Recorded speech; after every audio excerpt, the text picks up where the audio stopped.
Hello, everybody, and welcome back to a bite-sized segment. I'm Jeff Policio, the founder of Allied Insight, and we're bringing you another weekly morsel that you can take back to your team, work at your own staffing agency, and see some impact in your deliverables. This week, we are focusing in on the multi-channel recruitment marketing that would support a positive candidate experience. I know that's a really big mouthful, but basically, in this given climate that we're in, still very candidate centric.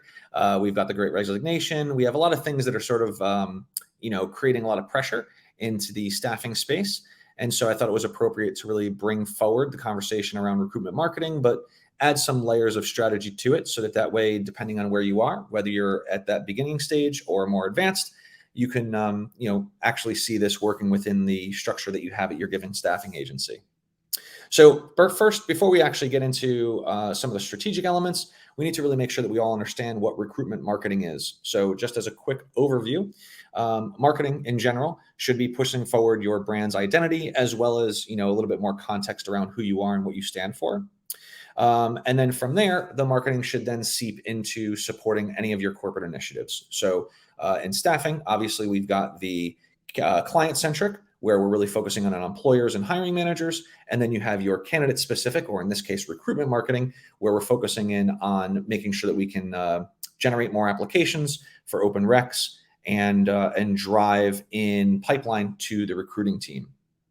So yeah, that's recruitment marketing in a nutshell, right?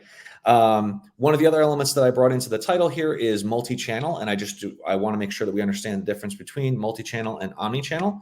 So multi-channel is where you kind of identify a handful of different areas that you can funnel your information out to that has an audience that you'd like to participate in whatever the conversion strategy is that you have. These should be obviously individuals that would see your service as a benefit, and that you could they can obviously realize the potential in working with you and partnering with you to move their career forward.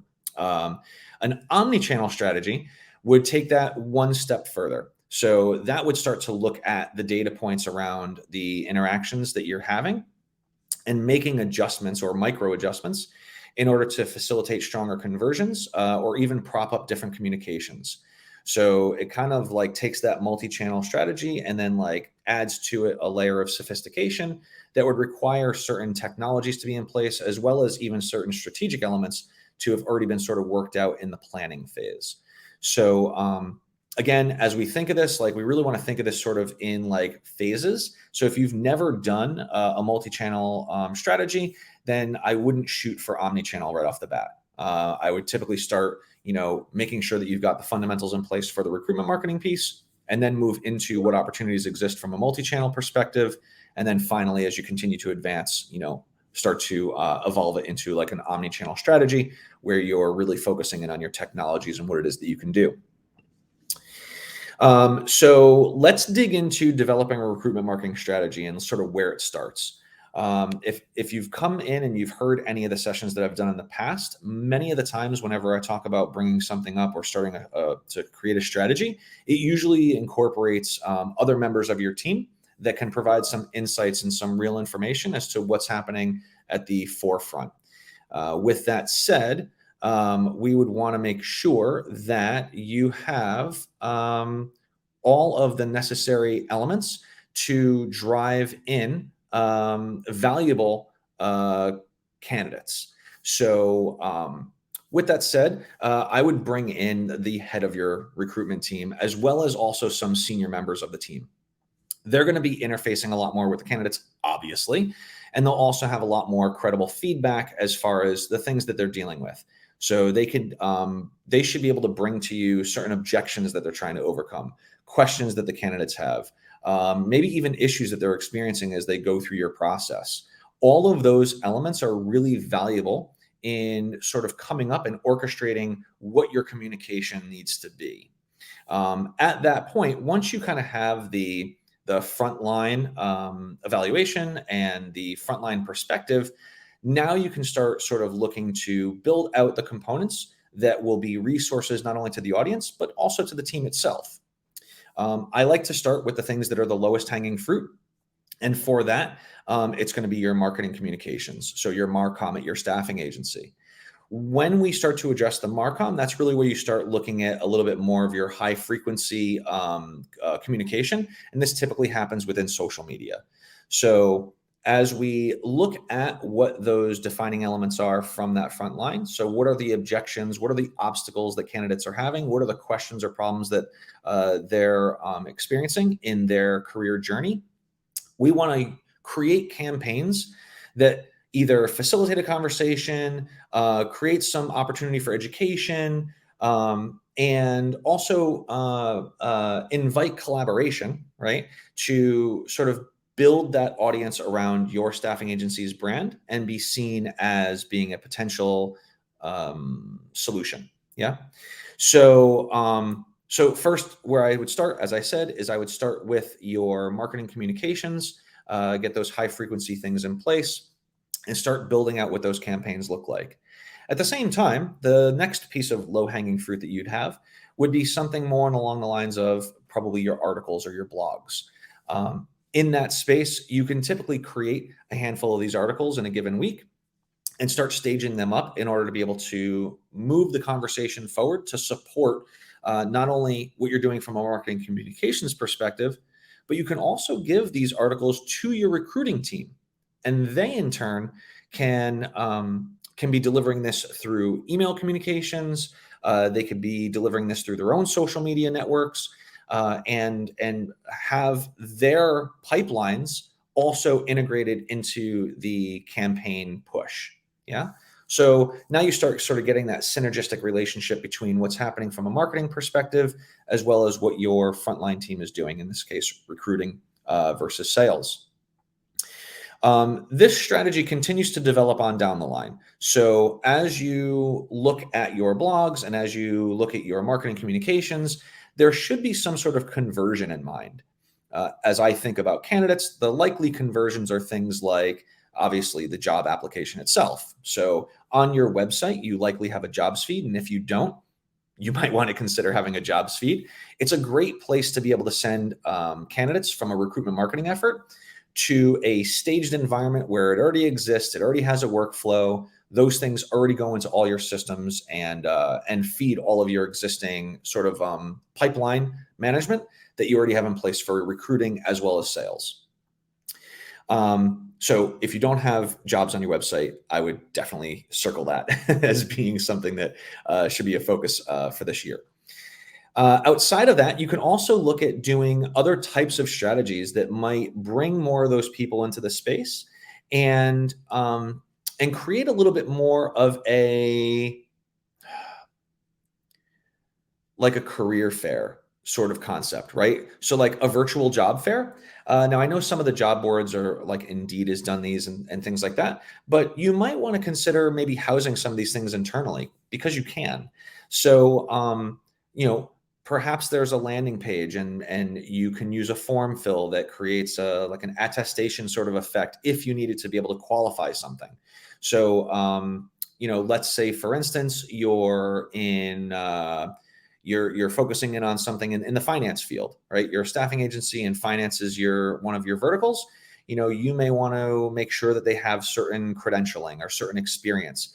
You can ask that stuff in an attestation and then use on-page logic in order to pivot them out to maybe scheduling an appointment. That will start to allow you to maybe pivot away from the job boards and then use your recruiting team to sell specific opportunities in a specific geographic location or a specific vertical. Again, this is something that would have to be carved out in the marketing strategy itself, the recruitment marketing strategy itself, but is certainly a viable means of being able to orchestrate reducing the size of the application while still qualifying members as they come through. So just food for thought. And what we're really talking about here, honestly, is protecting the candidate experience. As you build out your campaigns and your communication and you've educated the population with regards to what resources you have and why your staffing agency is the best provider or partner to help them in their journey, you do want to make sure that you're keeping the candidate experience in mind. So as many of us already know, we've made alterations to our process, we've made alterations to our technology, especially over the most recent couple of years. And some of those things may have been done with the intention that they were temporary, and now they're becoming, our more foundational elements within the ecosystem at your staffing agency. If you haven't tested some of these things, now is a great opportunity to do that. The idea, again, is you want to remove as much friction from that funnel as possible, because in the time that you're trying to build digital trust with these candidates who really don't know who you are or may not have that connection to your brand, anything that happens within that transition from the top of the funnel to an eventual conversion where they get to speak to a recruiter could get them to fall out. So go through and make sure that you're testing, and anything that you've orchestrated, test it from beginning to end and make sure that that experience carries through. Were they prompted? Do they know that their submission went through successfully? Did they receive information to tell them what the next steps were? Did those next steps happen in the time that you specified that they would occur? Is your internal team trained to know that these are the requirements and here is what the new flow is? All of that stuff sort of comes together in order to create a more positive candidate experience and will result in less fallout in your funnel. The last component of this strategy, because we've now spoken to what the recruitment marketing is, how multi-channel could be beneficial. We've also developed the recruitment marketing strategy with the recruiters on your team. We've also protected the candidate experience. Now, how do we broadcast? How do we amplify and increase that audience to build awareness? Well, there's a lot of different opportunities online in already existing social media platforms that might have groups that you can sort of hit. So, looking at, depending on your vertical will depend on whether or not your candidates live in this space or get information from these spaces. But you do have things like LinkedIn groups and Facebook groups. I've also seen, shockingly, I have seen some benefits to even using Clubhouse from a candidate experience level. It just depends on what your level of involvement is and where it is that you already have a bit of presence. I would obviously look at those areas that you are more prevalent in first before starting to migrate out into other areas, because you don't want to stretch yourself too thin. But where else are these individuals sitting? Where are they going for more information? There may be a group with 1,000, 10,000, 100,000 members of this exact audience that you're looking for. I would encourage you to connect with those admins, understand what the requirements are of being a member in that space as a industry provider, as a service provider. Obviously abide by the rules, and then also see what information they need that they're lacking. As an administrator of a group, I'm going to tell you that I monitor the groups that I'm in charge of, and I know exactly what it is that I'm missing and what I want to hear more of, or what I want to bring more to the members of.